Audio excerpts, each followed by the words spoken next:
Cardiopulmonary resuscitation, CPR, is a life-saving technique that's useful in many emergencies in which someone's breathing or heartbeat has stopped.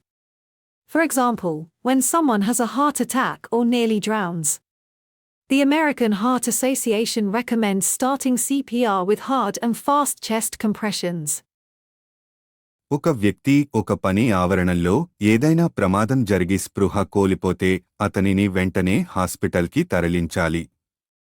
హాస్పిటల్కి తీసుకువెళ్లే ముందు CPR అనే చికిత్సను జరపాలి. అలా CPR చేయడం ద్వారా హాస్పిటల్కి తీసుకువెళ్లే లోపు స్పృహ వచ్చే అవకాశం ఉంది. అలాగే వారి ప్రాణాలను కాపాడవచ్చు.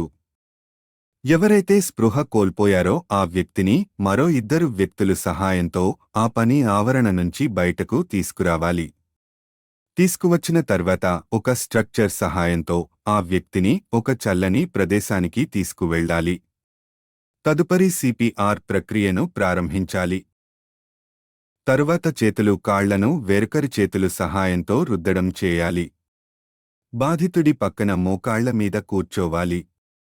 ఆ వ్యక్తి రొమ్ము మధ్య ఎముక కింద భాగంలో ఒక చేతి మీద ఒక చెయ్యి పెట్టి వేళ్ల మధ్య వేళ్లను పెట్టి మన శరీరం బరువు మొత్తం పడేలా పైకి లెక్కపెడుతూ నిమిషానికి 100 నుంచి 120 వరకు సార్లు ఛాతీమీద ఒత్తాలి.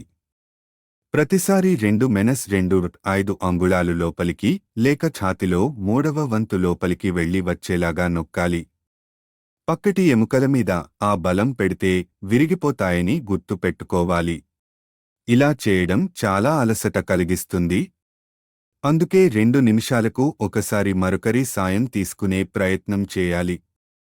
కాసేపటి తర్వాత గుండె కొట్టుకోవడం మొదలైందా లేదా అని మెడ పక్కన వేళ్లు పెట్టి పల్స్ చూడాలి.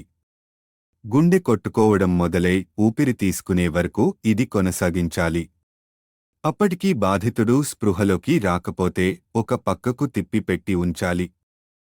ఇలా చేయడం ద్వారా ఆ వ్యక్తి ప్రాణాలను కాపాడవచ్చు.